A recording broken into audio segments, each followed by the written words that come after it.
I got to just bring it up too. The shot of that went viral, as well it should, of Juwan, of Coach Howard, hugging a member of Tennessee's team that was crying on the line, on the handshake line, and hugging this kid.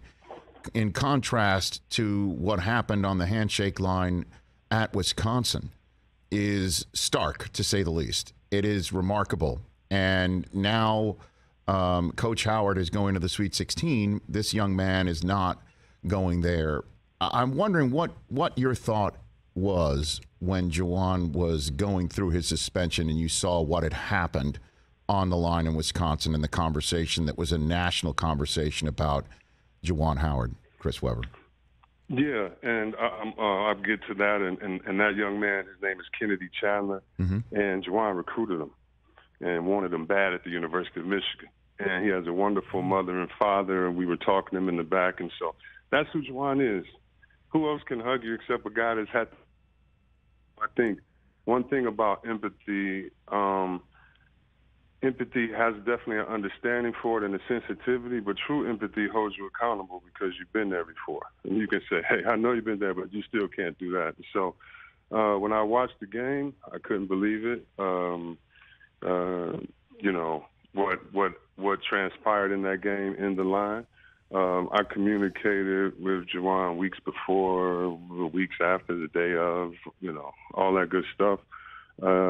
From the second that it was, and the second being with me maybe an hour after the game, you know, he communicated, you know, how sorry he was. And if anyone knows Juwan, he's a man of conviction, but just as happy as he was, you know, joining the team, emotionally happy.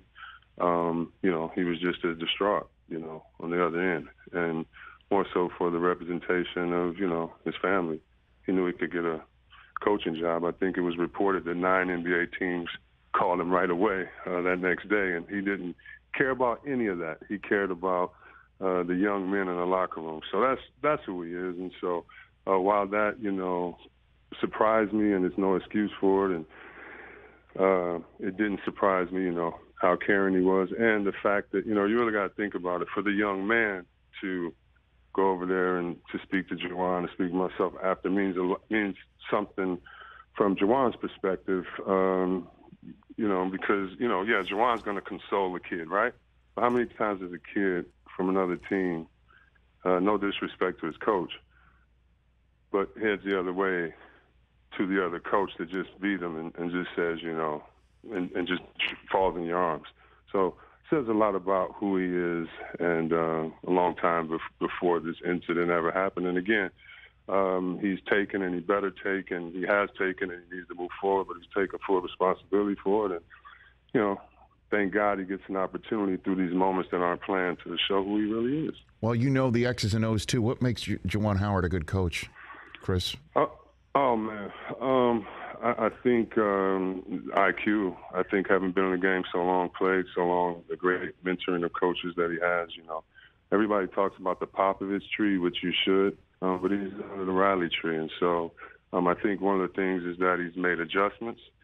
He's been in the game in the transition. I think like yourself or any of these other, you know, great guys in the media, I think not that the younger generation doesn't have an advantage by being familiar, but I think there's an advantage to context and being an advantage to transition. So, you know, I'm not trying to date you, but I'm sure you were on TV with VCRs.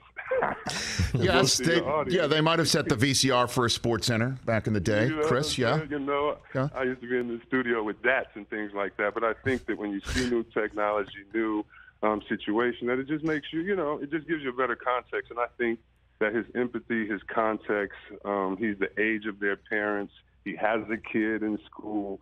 You know, he knows what you're going through, and I think that sensitivity really holds him accountable. Again, you know, he's you know, since I met him, you know, all the guys, some of the best men that I know. So I'm definitely not surprised with who he is as a family man first, and then as a coach. Hey, you watched all the way to the end. Thanks for that. Watch more right here.